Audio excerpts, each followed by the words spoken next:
Grand Rising, good morning. We're glad that you are joining us today. Before we begin our service, we do have some announcements. Hello, everyone. We had just a few announcements and upcoming events. This coming Sunday is Thanksgiving Sunday. I can't believe it's already in the holiday season. And our very own Melba Evans will be sharing her talk, We Need a Bigger Table. Melba, would you like to say a few words? Yes, I want you to think between now and next Sunday, in light of all that is happening in our country, focus on our diversity and really how thankful we are for that diversity, what that diversity adds to our own community. And just kind of focus on that as we talk about, yeah, we need a bigger table. Mhm. We sure do. All right. And speaking of tables, we just had our last monthly meetup last week, but we have our next one coming up for December. We are doing it a week early due to the holidays. We will be meeting on December 2nd, which is a Tuesday, at Jasmine Grill over on Central Avenue. Um, we love supporting our neighbors and the delicious food that they bring to the community.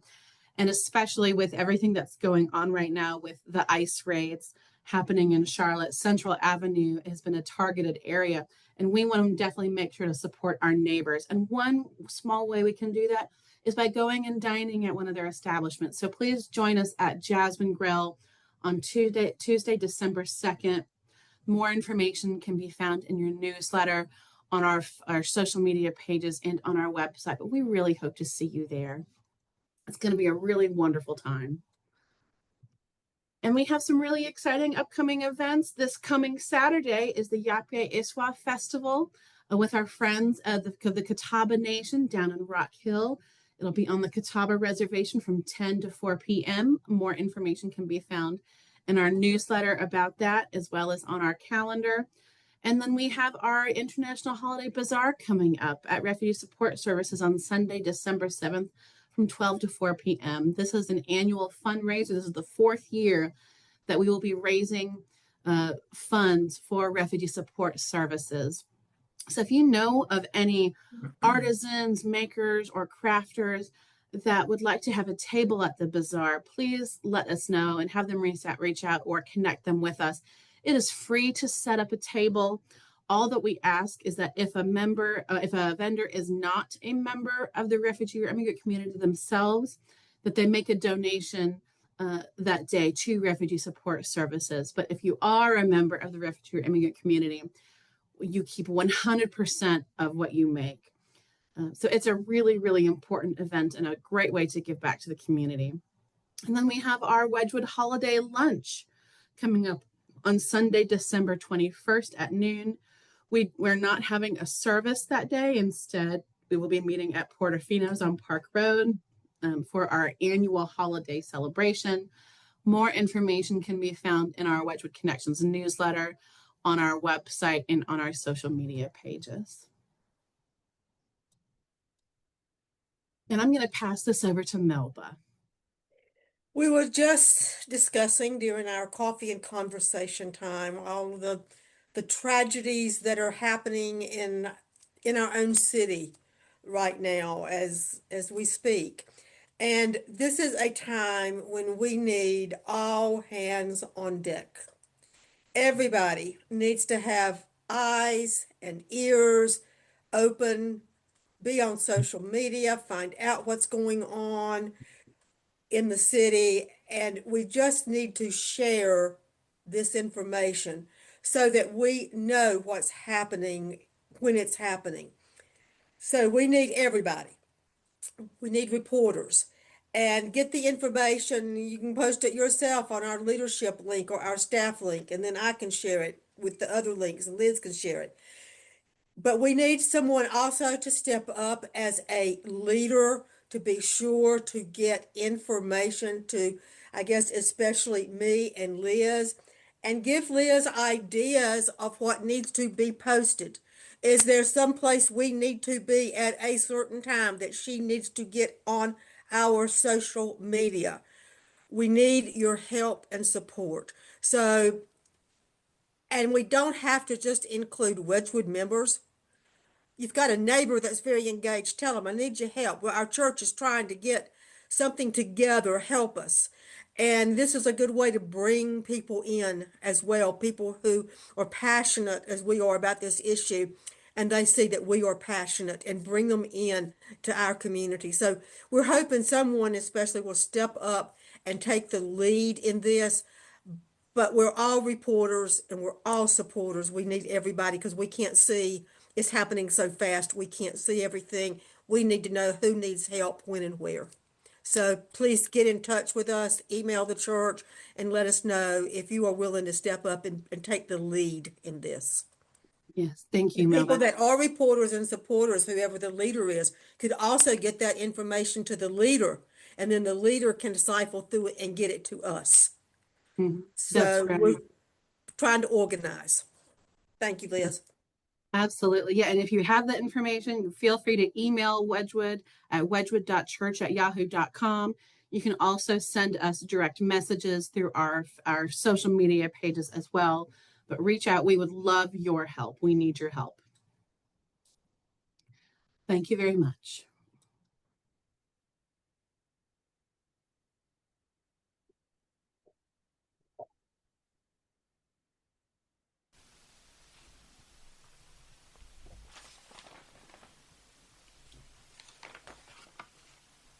Welcome home. There is in this place the possibility of healing, of repair, of making things right within ourselves, between us and the wider world. We gather around this light of hope as we share this time together. Amen, Ashe, and may it be so.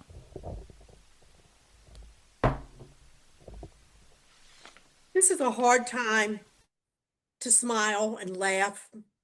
And I've really been sweating over the Thanksgiving service next Sunday because it's just really difficult with all that's going on and knowing what's happening to some people. But in the song this morning, Kevin reminds us, you know, smile not just for ourselves, but maybe somebody else needs that smile. Maybe somebody else needs that hug, that pat on the shoulder, that show of love to them. So let's don't forget that sometimes we need to smile and we need to show our love to other people.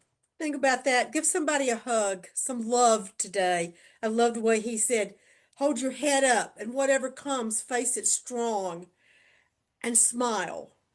Give somebody, show somebody some love today, and don't forget to love yourself as well. Our quiet reflection this morning, as I was thinking this week, I thought about two times that I have just felt hopeless and like I can't do this anymore. And one was right after the election.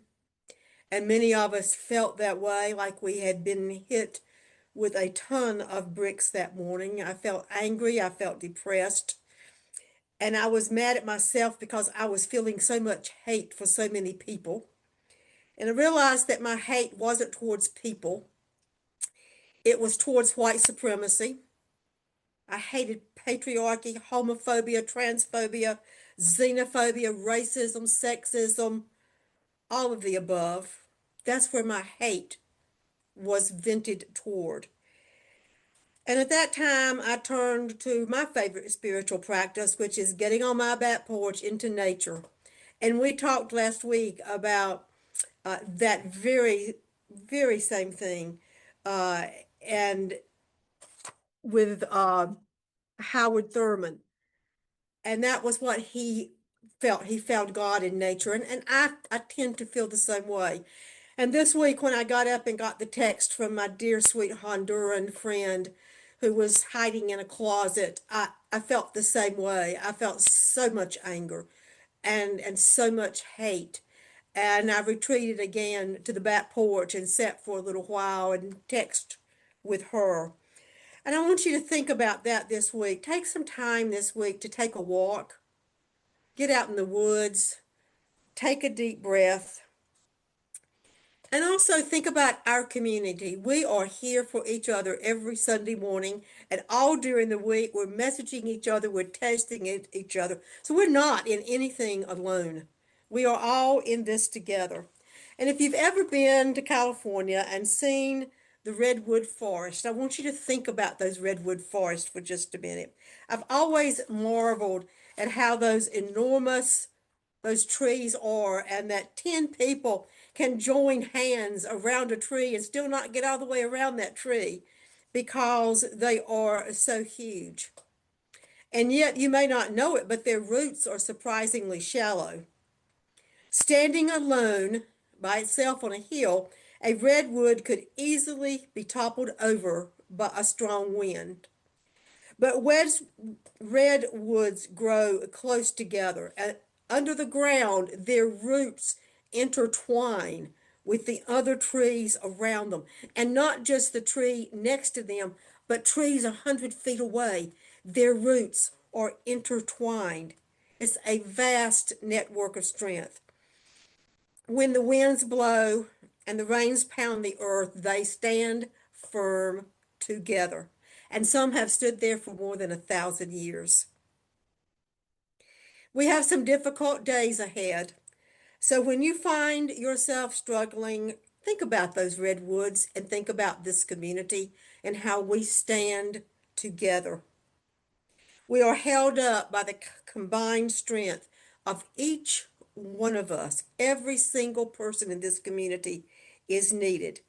Alone, we're very vulnerable, but together, we can make it through. And now, Ashanti and Tom will lead us in our extravagant welcome.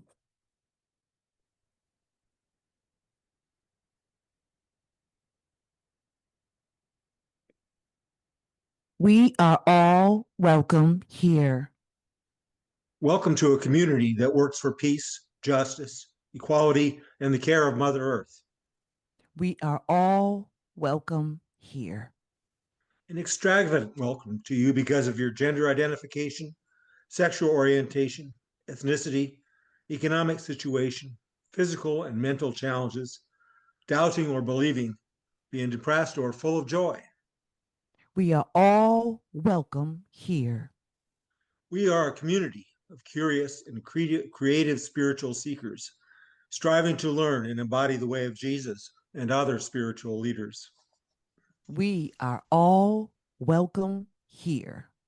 We focus on the plundered and the marginalized as we try to address the major issues of our day. We are all welcome here. You are invited to share your passion, your inspiration, and your personal story as one of the ways to help heal the world. We are all welcome here. Welcome.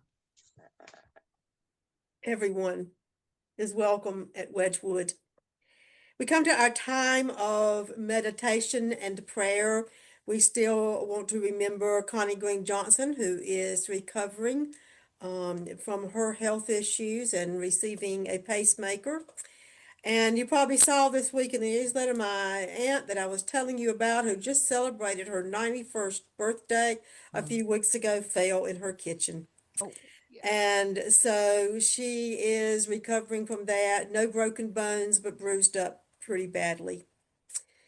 We also want to, I know heavy on our hearts this morning are so many things, especially all of our immigrant, refugee, migrant community friends and neighbors who are in great distress today.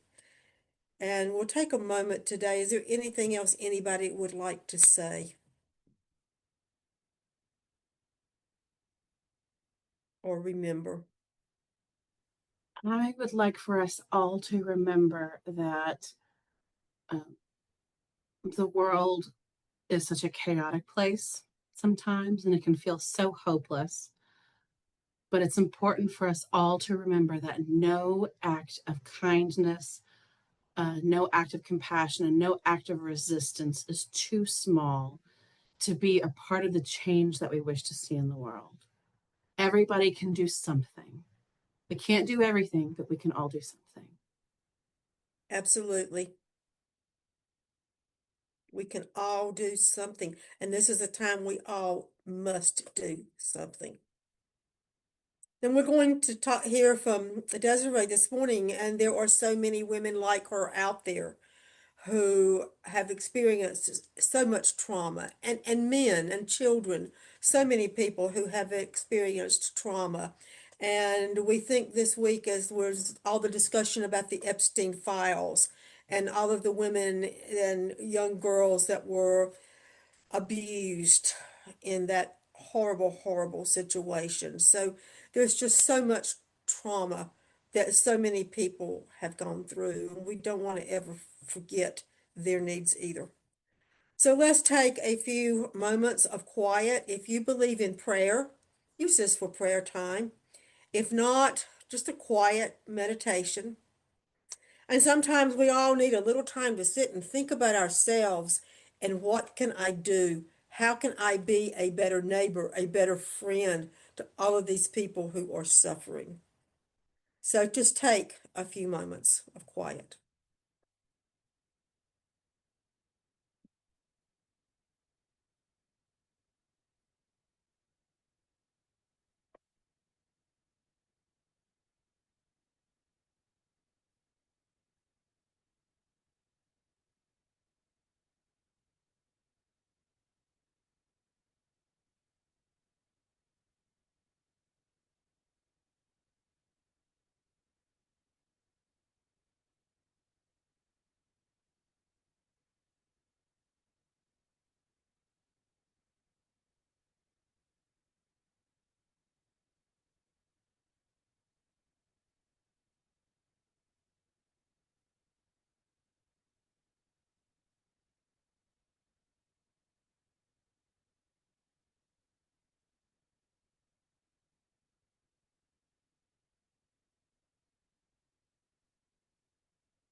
Amen. And we are glad that each and every person is here today. Wedgwood is a very unique and special place. We are a safe place for you to question, have different ideas, change your mind about your beliefs. And we just welcome everyone here, as you heard in our extravagant welcome. We're all evolving and learning and growing. So we want this to always be a safe place for you to explore your thoughts intellectually and spiritually. And we welcome this morning Desiree, who I met at Mecklenburg Men meetings and was very impressed and said, "You've got a story to share." I'm thrilled about the work she is doing, so I invited her here this morning to share with us whatever she would is on her heart this morning. Thank you so much, Melba. First of all, thank you guys for the extravagant welcome. I think that's the first time I've ever received that. And it's not often that someone offers you a warm welcome and then someone affirms it right behind them. So I really liked the affirmation of everyone is welcome here. And that was very special. Also, just following with the redwoods, my breath, I caught my breath when you started talking about the redwoods because I'm from originally Northern California, which is where the redwoods are, and it is really hard to imagine how grand and big they actually are until you're there. Um, I grew up in the South, not in California, so home is definitely the South for me. I'm Southerner for sure at heart. Um, but I'm here today to share a story of hope and to just share my experience and my story and normalize um, it a little bit, not normalize the act, but normalize talking about some of the uglier things that are happening. And I'd like to start by telling a little about myself. I'm originally from California, but I grew up in Myrtle Beach. So when I was a teenager, we moved to California, back to California again, and that's where my abduction happened. Um, my mother was a single parent. We grew up, very humble. My mom worked restaurant jobs, and I pretty much was a latchkey kid, which most of us were growing up at that time. We did, we made our food. We were getting ourselves and our siblings ready for school. Nothing like what my kids have to deal with now. But um, I was unsupervised a lot, and that's the bottom line of it. I was unsupervised a lot, and we lived in hotels. And I didn't know growing up that I would considered a homeless person or a homeless child, because living in a hotel qualifies you as being homeless. So I want to shout out all of the public programs that I was able to receive, and all the people in church and all the people in the community that would recognize me at different times and offer me, whatever was available, the Christmas gifts, the school clothes, the shoes, all the help. Um, so I grew up in a church that was full of the Spirit, Pentecostal, and I've been speaking in tongues and having my abilities recognized, I would say, or acknowledged by the church since I was really little. And I realize now, after all of my work and personal discovery, that most of my abilities are the type of abilities all humans have. It's just that I'm very, very sensitive. I was born very sensitive. So my senses are more attuned to a lot of things than other people's. But one of the special things that I've always known that I could do is pick up what other people are thinking about, and in that same vein also be able to extend my feelings or thoughts towards people without words, which I'm going down a rabbit hole, but that helped me so much, especially dealing with strangers and being kidnapped and all of that, and being able to read the room and able to work with people. So the way that my abduction happened was, we were living in a hotel, and people that also lived in the hotel offered to take me out. And for some reason, that was okay with my mom. Again, I think this is just a lack of supervision.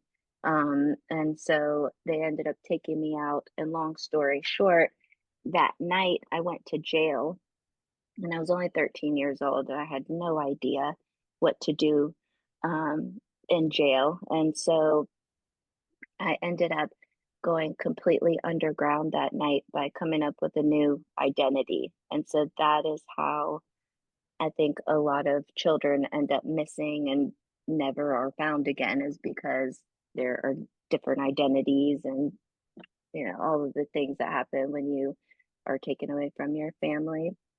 So for 2 years, I was there trapped with a trafficker and other young ladies that were also kidnapped. And the part that I want to really raise awareness about is that this was a very sophisticated operation. I didn't know what was going on. My parents didn't know what was going on. No one understood what was happening, but I was told to call my mom and tell her that I was running away. And so that became the narrative, even though, for obvious reasons, none of us now would probably accept a 13-year-old calling and saying, oh, I'm running away and going to work with my friend now, or something like that. But for whatever reason, it was okay. And it I believed I was a runaway, and it took me many years of therapy and of things being normalized to talk about for me to even realize, like, no, but that wasn't a choice. I wasn't even old enough to make that choice. So a lot of brainwashing, a lot of emotional manipulation, and all of that. So I ended up having a mental breakdown, and I started hearing things and thinking that people were trying to kill me, and I had just a complete psychotic break, and that's the way that I ended up getting out.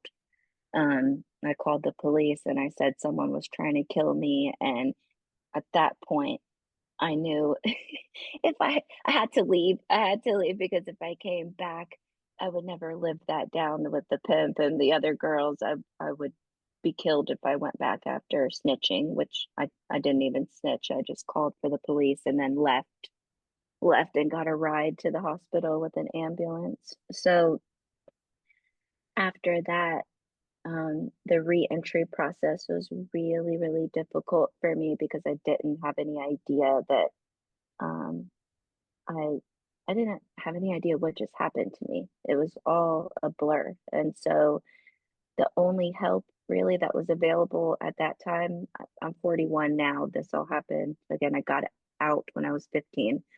Um, the only help that was available was pretty much what was offered to veterans.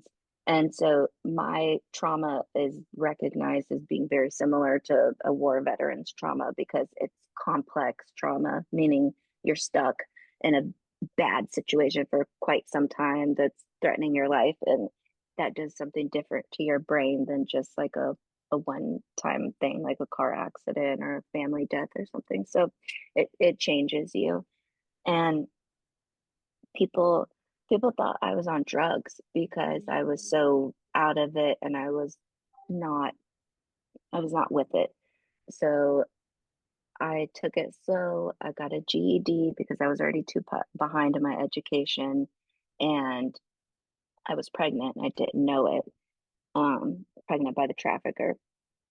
So I was able to get public assistance, and I was able to get a lot of help as far as stepping stones for me to get back on my feet, because remember, I already didn't have anything because my family was poor. So now here I am, uneducated, dropped out of high school with a baby. Um, and I knew I knew something was going to be really good for me. I knew things were going to change and really look up for me, especially having a baby, because even though I never wanted a baby. There was something different about this baby. When I found out I was pregnant, I just felt bonded to my child. Um, and even though this is the worst situation, right? I mean, rape and incest, that's pretty bad for having a baby from. Um, and I also had a couple assaults while I was working on the street around the same time. So I had no idea um, what race or even who the dad was. And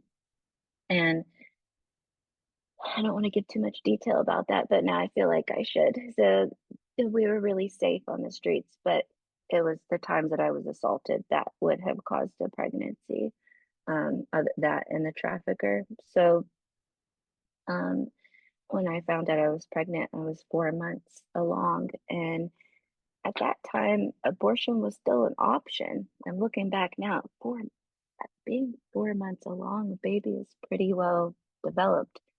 Um, but abortion looked like the very best option for me. It just made sense. But I couldn't do it. I was raised really strong in church to the point that I was a part of, I don't support this now, but I was a part of the protests from the church against abortion. I was in the life van helping women listen to their babies' heartbeats so they wouldn't get abortions. That was ingrained. So um, I just couldn't do it when it came down to I could not have an abortion, and I'm so happy that I did not.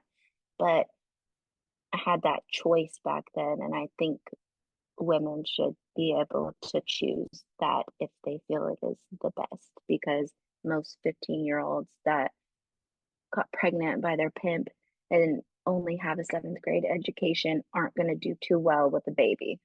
But my baby did great. He's 25 now and he's amazing. But I'm a 40-year-old grandma, guys. Grandbaby that's 2 years old. I'm only 41.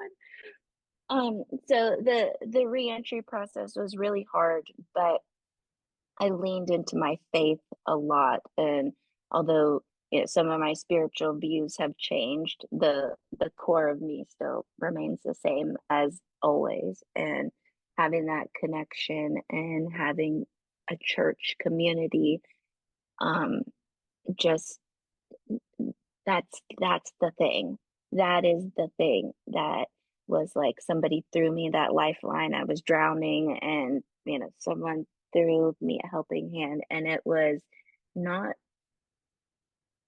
that the church was helping me financially or anything like that. It was to go to, I don't know, we had a thing on Sunday nights where there was dinner, there was women, there were binders, they gave us notebooks, they gave us snacks, there was community, there was food, there was childcare, um, and there was mentorship and there was help for me because at this time, there's no way, there's no way in hell I was going to tell anybody that I was a prostitute or that I was just, barely made it out of this situation by the skin of my teeth. So it was a really big secret, a very heavy burden on me. So leaning into my faith is was the easiest and the best thing for me to do to heal myself. And most of that comes came for me in the form of just believing there's someone bigger, better, something bigger and better, and let go and let God is what I lived by.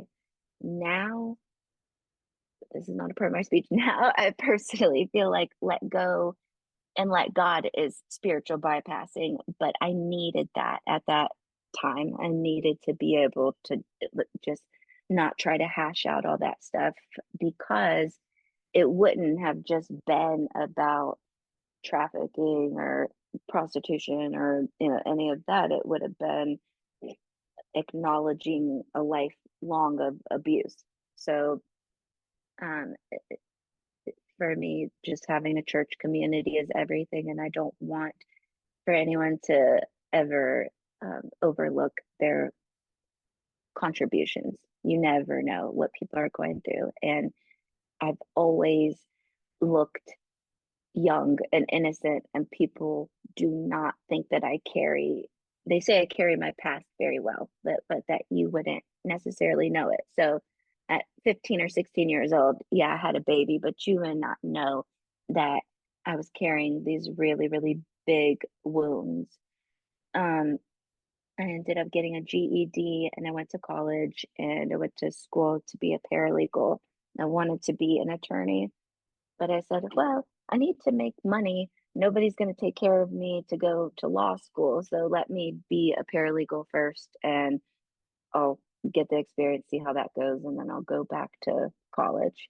So that didn't happen because once I became a paralegal, I never once met an attorney that had the quality of life that I want. So I've stayed a paralegal and I've worked my way through. Um, and now I do commercial real estate. So I've kind of tapped out here and I've been doing it 20 years and it's been a great career. I have a lot of really good support um, from attorneys, but I was so scared to ever let out anything about my past. And I just did when I started my nonprofit. So again, you never know what people are are holding.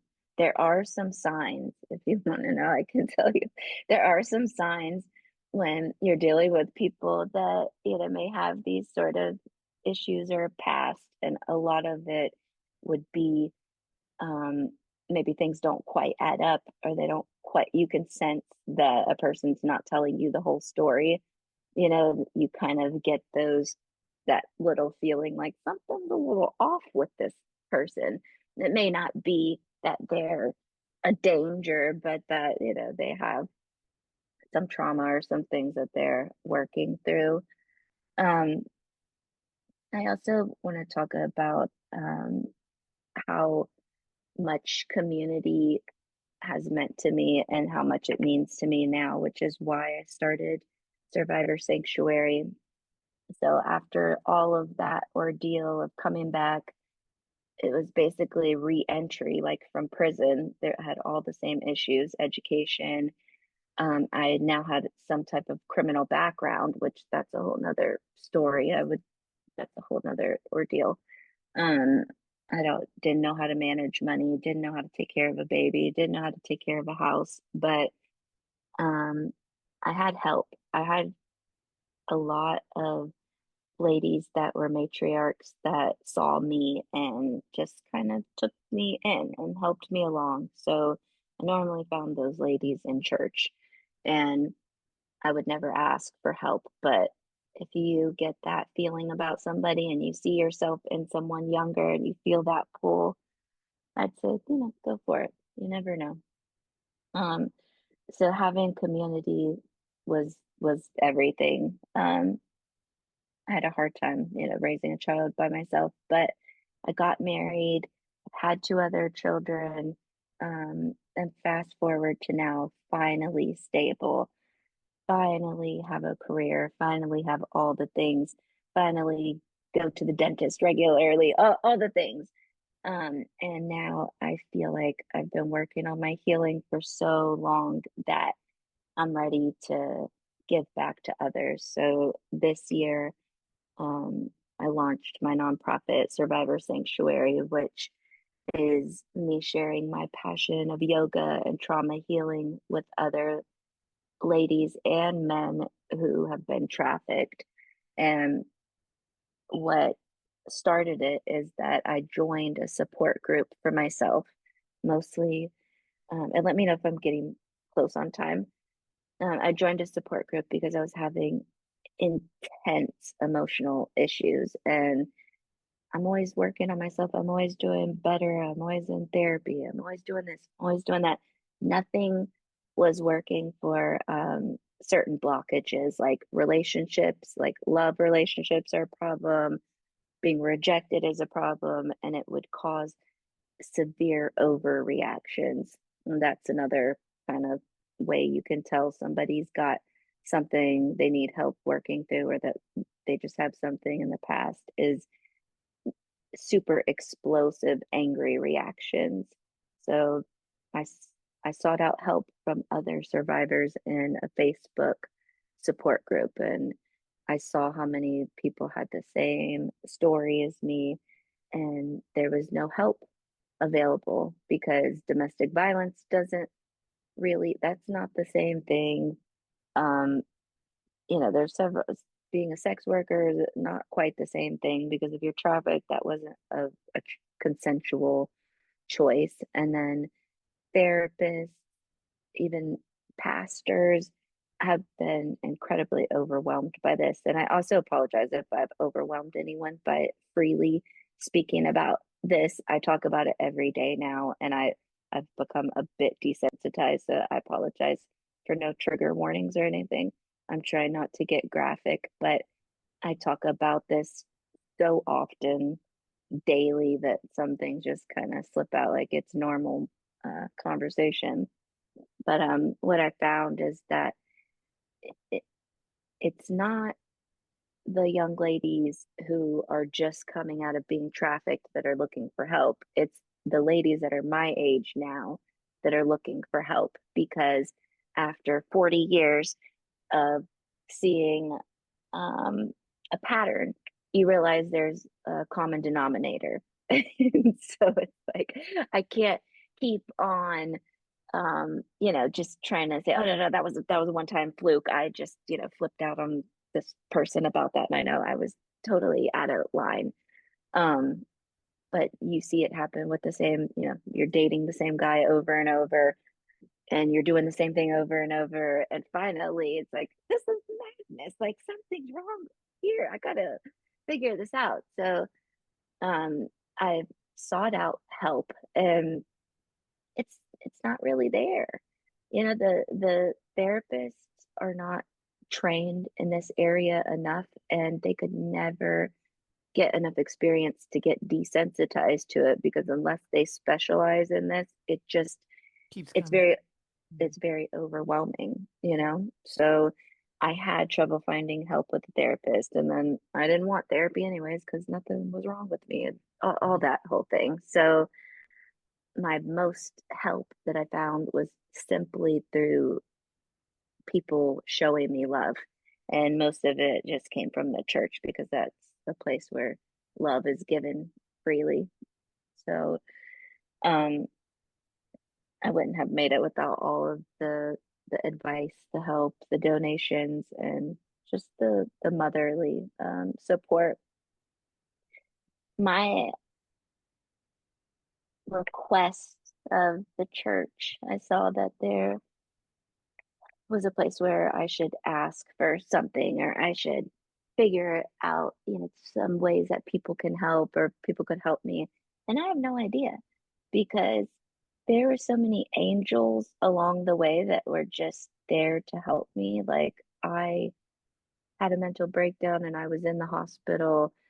Um, the hospital kicked me out because nothing was really wrong with me. I was just losing my mind, no big deal. And I needed money for a payphone. And I didn't have the money, and some older gentleman just walked up to me and handed me money for the payphone, and that meant the world to me.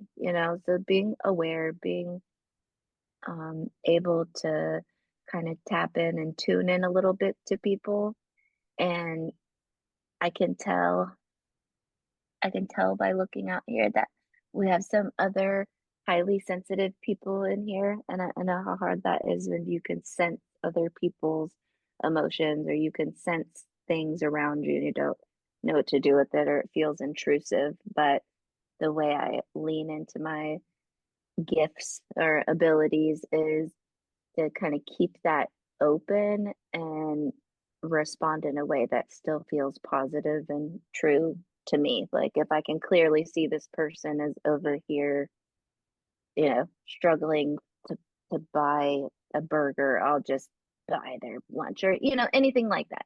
If I hear a woman down the street screaming bloody murder at her children, yeah, I'm going down there. It's just things like that. um, to not be a bystander and just watch, because so many adults just stood by and watched, even down to um, the the Vietnamese ladies doing our nails, or I don't know, people at the dry cleaners, or people on just on the streets, regular people that weren't out there for the same reason I was. um you just never know how that one small thing can help. Um, of course, we're always looking for donations so that we can serve more survivors. And the way that I serve survivors is through one-on-one um, yoga consultations or coaching sessions where we do re-entry work one-on-one. I find that survivors are way too spread far on the spectrum of where we are with our recovery. So I do one-on-one, and once a month we do a group meeting where everybody can meet up on Zoom. You could bring your craft that you're working on if you want to color, or you want to sew something, or whatever. You do something with your hands so that it doesn't feel uncomfortable. And we join, as a community once a month for that. But the rest I do myself once a week with survivors, or once every 2 weeks. I have a total of almost 30 clients now, and they're all over the world. Their time zones are kicking my butt, but we'll do a 1 hour consultation first, and then we move on to do 1 hour sessions. Like I said, once a week, then once every 2 weeks, and once a month. And I'm not the person that can fix all the things, but it's great peer support. But also, I do have all of the trauma training and an extensive background in um, trauma healing from my own lived experience. But also, I have paid thousands of dollars for trauma training and how to help people through eye movements, stretches, and sinking down, grounding down, which goes and brings us right back to full circle about being grounded and building those roots with community. And so that is what I strive to do, one survivor at a time. And the feedback I get is amazing. I get a lot of fantastic feedback that I'm the first program like this. I'm the only person that they found that they can talk to unfiltered, because also keep in mind the big problem with the therapists is that the therapists, they're so sweet, but they're not prepared for this. They're not prepared for these stories or these issues. And so we're all hyper vigilant people, right? So we're extra sensitive. We can read every facial movement, everything that's going on. And when the therapists get emotional or upset, or they cry, or they don't know what to say, it makes us retract. And this is a very common experience for survivors is, who can hold space for it? Who holds the space for it? So I do, I can, and I don't I'm not burning out from it. I have a firm self, I have a great community myself. So I don't just pour out of an empty cup. I am looking for partnership with a therapist around town. I have a few people in mind, but I do want to throw this out there. I'm looking for a therapist that would be willing to do some things with me. And I want to do a training for therapists or anyone else who wants to be involved and go more deep into the sex worker life. I want to talk about emotional manipulation. I want to talk about patterns of abuse. And I have one more call to action, which is Yes. that and this is for the men, is that when I find myself all the time, what can I do? What can I do? What can I do to raise awareness? How can I help survivors? How can I heal us? And then I start thinking back, well, what happened with me? What happened there? Okay, my mom was abused. Okay, my mom was a survivor of uh, what is it? Child abuse and incest. Sorry, I lost the word. And then her mom was a survivor of incest. And then, I start tracking it back. And then I think, what could we have done different? Mom shouldn't have done this. Mom shouldn't have done that. Dad shouldn't have done this. Dad shouldn't have done that. But at the end of the day, why is there such a market for women, but in particular children? And after working with thousands of people now just this year and hearing testimony after testimony after testimony, I want to say that it's not only women that are trafficked, just as many boys are. And I want answers. I want to know, why is there such a demand for sex from children? And it starts at really young ages. And so I feel like there's work for us to do in the community to heal our men.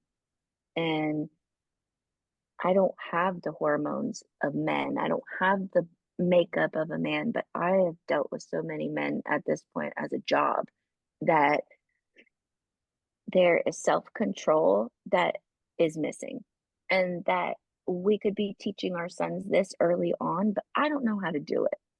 And I feel like it needs to come from the men, because the way that the pornography business is, I've always known if I ever wanted to go back to sex work, it's 100% guaranteed money. And the only reason why I haven't gone back, because that wasn't a good experience for me. But these things are very alive, very well. People going out of the country to other places to find children. The list goes on and on and on and on and on. So I want to not only be a part of the solution of healing the women, or teaching women to heal themselves and men to heal themselves from these violations. I want to get into the I want to get into the nitty gritty with the men, and I want to know what's up. Yeah. Your story is absolutely amazing, and you are an amazing woman. Thank you. You really are. Um, I've learned so much this morning. You know, you think you know things, and then talking to somebody like you, I find out I really didn't know things. Does anybody have a question you'd like to ask or a thought you'd like to share? But I think also you showed just exactly what Liz was talking about. No act of kindness is too small because you never know what that other person's dealing with or having to deal with. And somebody just giving you money for a payphone was a big deal. Very. I Desiree? have a, sorry, go ahead, Go ahead. Ashanti. Go ahead, Liz. Go ahead. Go ahead. Go ahead, Liz. I was going to ask about your yoga, and you do so much more than that, but Survivor Sanctuary in particular. I was looking at your website earlier, and you do.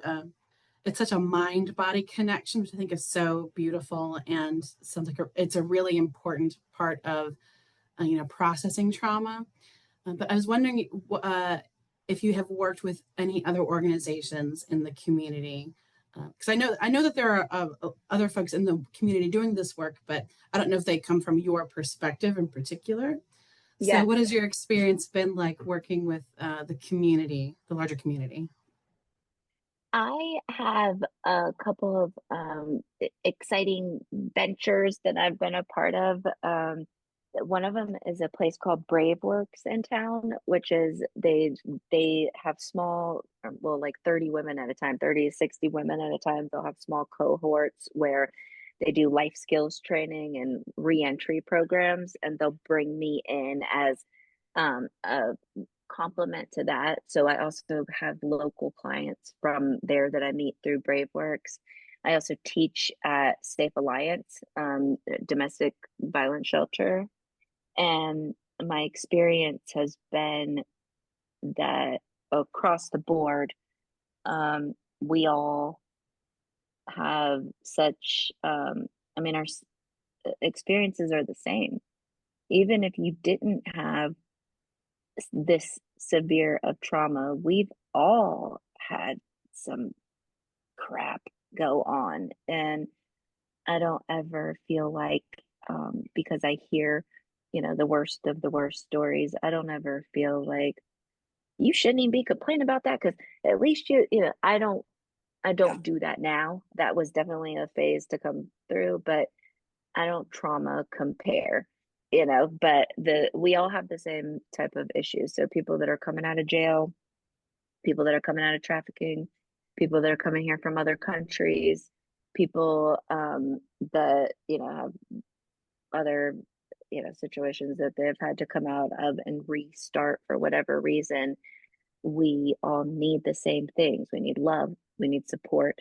We don't need the bare minimum of, here's this crappy food no one else wants to eat. Here's a can of beans for you. It needs to get treated like people and start to value ourselves. The consistent things I hear are we want friends, we want help, we aren't social people, we're socially awkward people, we have big issues now with people, we flinch when people talk to us, we want people but we can't do people, we want the police to help us but the police can't, are limited to what they can do. We want, safe housing, but we can only afford this. It's the same type of issues that we hear in all of our communities that need assistance. We need safe housing, we need clean water, we need food, and we need addiction recovery tools. It's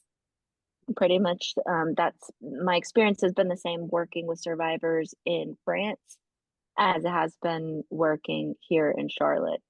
Um, I will say that pretty much, if I had to guess, about 98% of all survivors that I speak to, whether they're men or women, are survivors of childhood sex abuse or incest. So I don't just feel like I specialize in trafficking at this point, because what comes along with trafficking survivors is, unfortunately, you know, survivors of extreme abuse, even ritualistic abuse from, you know, weird stuff. Ashanti? No, I'm good. For the sake of time, and she did answer some of the questions. So I'm good. Thank you. Thank you Did for I go on so too long? I'm so sorry. No, you're no, good. don't be We sorry. have time after the service to continue if anyone wants to continue talking, And you because this is an opportunity that we rarely have, is to talk to someone like you. Oh, thanks. and you told the story so smoothly, it was very smooth, and I was following you. I checked out the website, and I like that it's on Zoom, so you can, go anywhere in the world, and yeah, definitely we'll be connected with you. Thank you. Thank you for all that you Thank you. do. And Thank thank you you for for being having me. here today. Yes. Yeah, this was really nice. I like this. And I want to give you guys a compliment. You really created a fantastic experience. I thought that I was going to need to open with a meditation or a grounding technique or a grounding practice so that I didn't get you guys too too We excited, but you did we No. it. focus here on what we all religions have in common, or we hope they do, which is love thy neighbor, care of the earth, peace. But as far as our individual beliefs, we're all free to, we don't have a creed. And you wouldn't find two people here who believe the exact same thing, because we feel like we're all growing and we're evolving. And my beliefs have certainly changed since I was a child, as have most people's here. So we have Muslims who are members, we have atheists, agnostic. We welcome everybody regardless of beliefs. We just focus on what we can do to make the world a better place. You keep saying that, no, but keep talking about that, because that just gave me so much relief from so much guilt for just growing up in church. I was always asking questions, and they were No, always saying, "Don't, you don't have faith. Like, why are you?" We don't ask questions like that. We don't talk about that. I just always had a lot of questions, you know. no, this is a very unique place, and we feel we want to be a safe place for everybody to explore. And it's like we had a previous minister, and somebody asked him, well, are you Christian? Or you what are you? And he said, it depends on what day you ask me. Some days I am, some days I'm atheist, some days he said, it depends on what day you ask me. We're all evolving and changing and learning, and we love sharing our beliefs. So we would love for you to come back and join us. We're here every Sunday, same time, Cool. and we Okay. focus on a different issue every Sunday pretty much. Yeah, I like that. I'll definitely jump in and join you guys. I'm not going to make a weekly commitment, but I would definitely join in. And Please I do it. do. I'll talk to you. Okay. And I like that info about ice too.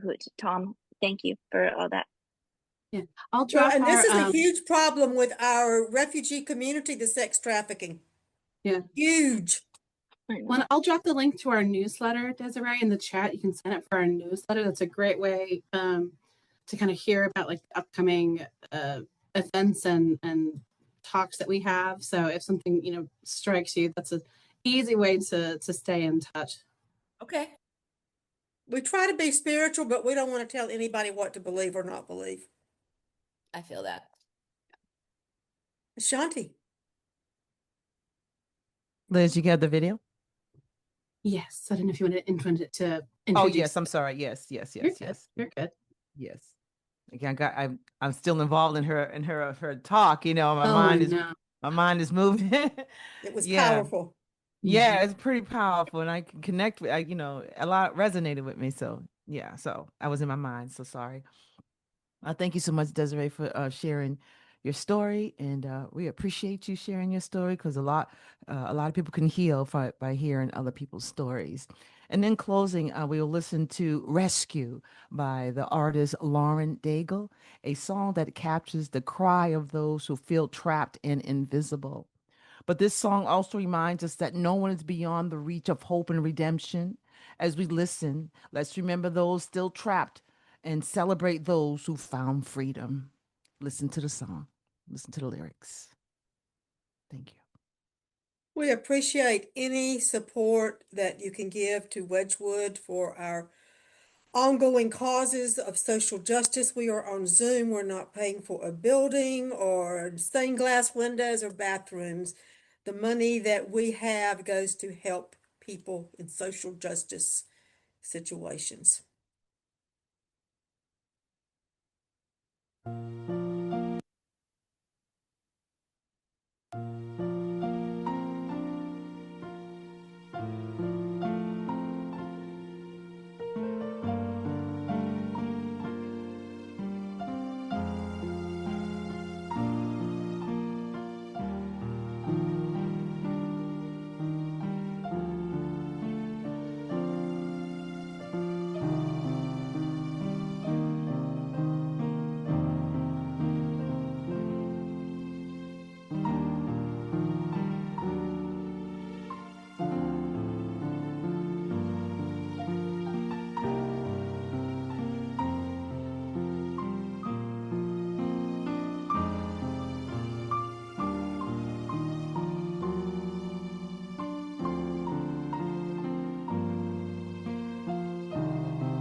Thank you.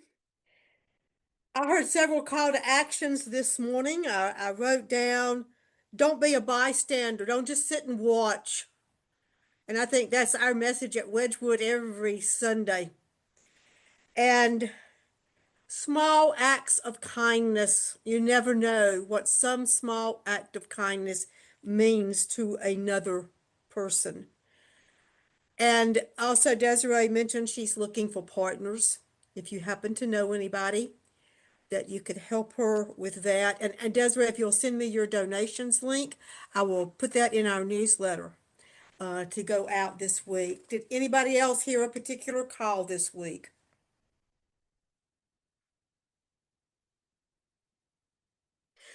What about good news this week? So much bad, but there's got to be something good happening out there.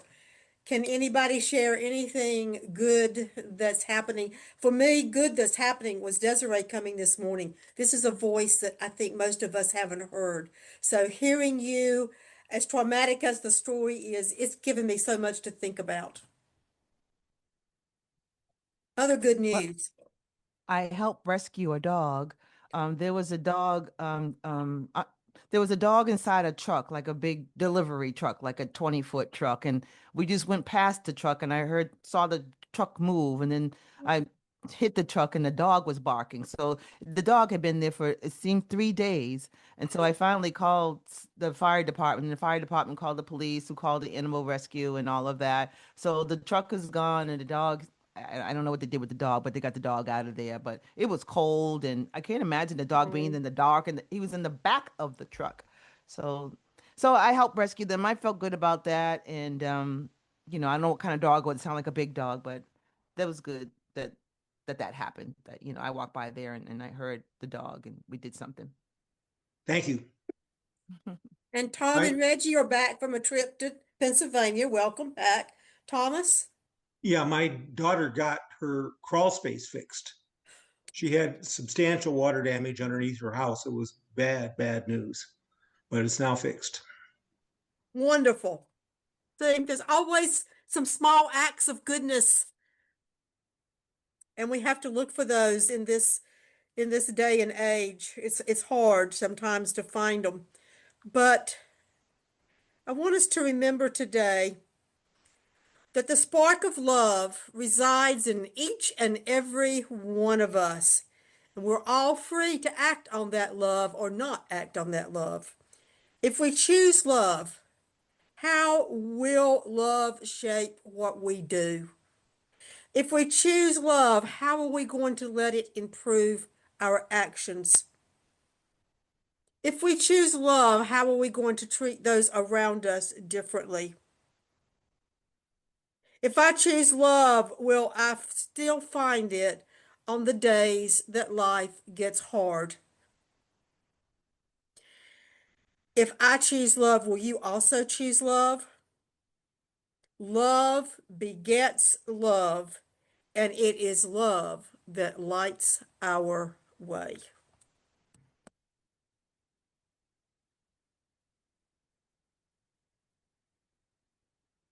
We extinguish this candle, this flame, but we keep the light in our hearts with the message of love and justice and taking it outside of the walls in which we live in until we see each other again.